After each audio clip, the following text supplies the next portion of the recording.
They're working on it. Yeah, we just gate crash. No one knows who we are here. We just kind of scratching through the back door. After this, maybe. So then, perhaps Mikey, you want to go and take centre stage for this one? Oh, really? Okay, fine. Whenever you're ready. I'm ready. I'm recording. Whenever you're ready, sir. We just keep giving and giving you here, guys, and we've been on the island for a month or so now, and we've secured probably the best lineup we can ever imagine, and sitting next to me right now is probably one of the most famous, iconic images you would ever probably see. We really are. We're in the presence of musical greatness. We are sincerely tickling your taste buds, your musical taste buds. We are here with BoyGeorge! Oh my god! How the hell are you? I'm good, really good.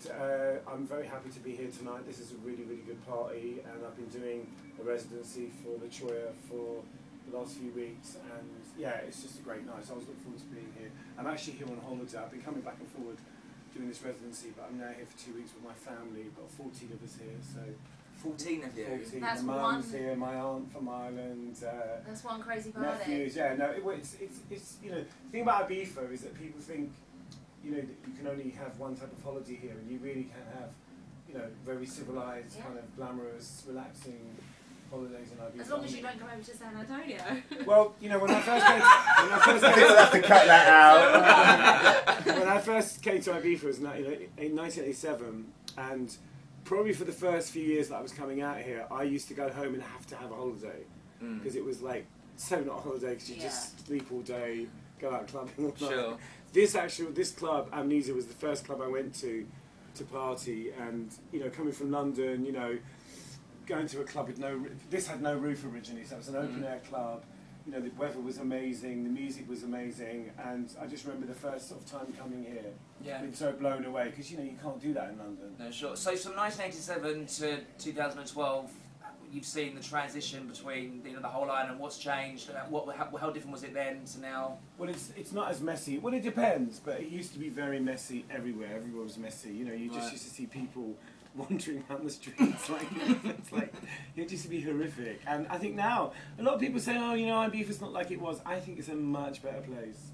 I think it's a much better place to come to. I think when you land, you know, you feel welcome now, whereas before you never did. You know, you think they really didn't want us here at one point. You know, because I think you know, the English club has had a really bad reputation, and they weren't particularly civilised. And I think it's changed now. I think there's a lot more money on the island.